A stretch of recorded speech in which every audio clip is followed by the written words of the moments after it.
Bismillahirrahmanirrahim. Assalamualaikum warahmatullahi wabarakatuh. Alhamdulillah, lomba dai virtual tingkat nasional yang diselenggarakan oleh Al-Kalembang dalam rangka menyambut bulan suci Ramadan 1442 Hijriah kini sudah memasuki babak final untuk memperebutkan juara 1, juara 2, juara 3 dan juara favorit pilihan pemirsa, serta juara harapan 1 sampai dengan juara harapan 6. Ayo dukung jagoan Anda dengan cara like, comment, share, and subscribe hanya di channel YouTube Al-Kalembang. Terima kasih. Wassalamualaikum warahmatullahi wabarakatuh. Bismillahirrahmanirrahim. Assalamualaikum warahmatullahi wabarakatuh. Alhamdulillahilladzi khalaqas samawati wal ard wa ja'alaz zulumati wan nur. Allahumma salli ala sayyidina Muhammad wa ala alihi wa sahbihi ajma'in. Amma ba'd. Pertama-tama, marilah kita panjatkan puja dan puji syukur kepada Allah yang Maha Ghafur. Salawat ma'assalam semoga tetap tercurah limpahkan kepada baginda alam, seorang pemuda yang tangguh dan gigih dalam berjuang, hormat kepada orang tua, santun terhadap sesama, dan mencintai para pemuda. Siapa lagi kalau bukan beliau, Habibana wa nabiyana wa maulana Muhammad sallallahu alaihi wasallam. Dewan Hakim yang arif dan bijaksana, hadirin sebangsa dan setanah air yang Allah muliakan. Jack Zaleski, seorang pakar komunikasi dunia, dalam bukunya Spiritualitas Cyberspace mengungkapkan, dewasa ini perkembangan informasi dan teknologi telah mencapai tahap yang mencengangkan konsekuensinya. Di satu sisi, melahirkan nilai-nilai positif dan bisa mengangkat taraf hidup manusia. Namun di sisi lain, apabila perkembangan informasi dan teknologi, baik berupa media maupun elektronika, jika tidak dibingkai dengan nilai-nilai agama, maka hanya akan menimbulkan kerusuhan, kerusakan, bahkan kehancuran.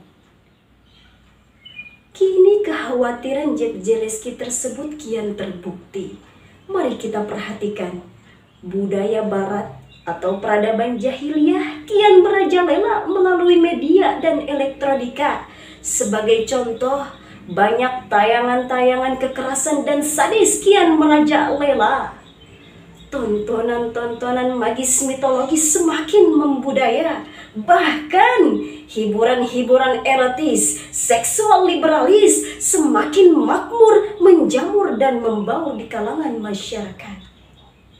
Akibat tayangan kekerasan, banyak terjadi perpecahan antara etnis dan golongan, tawuran antar pelajar, kekerasan dalam rumah tangga yang akhirnya melahirkan manusia irasional.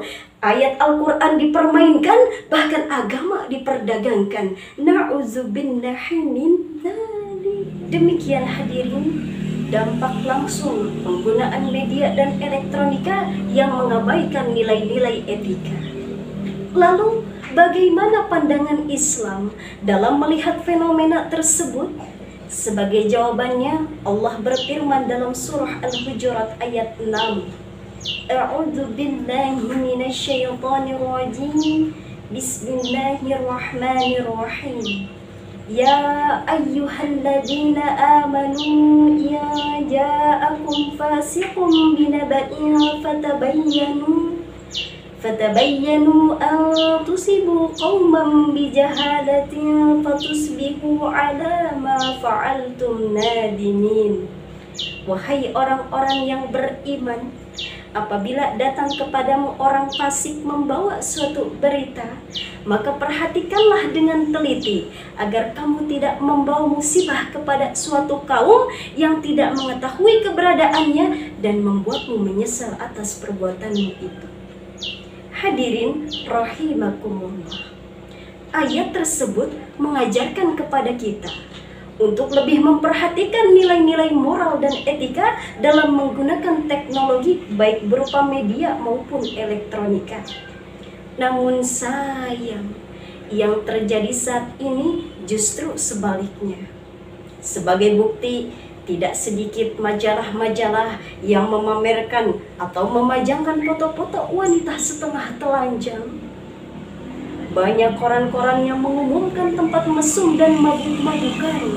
Belum lagi situs-situs porno yang marak merebak, bahkan menjamur, membudaya, seolah-olah telah mendarah daging di kalangan masyarakat, terutama di pemuda dan remaja kita.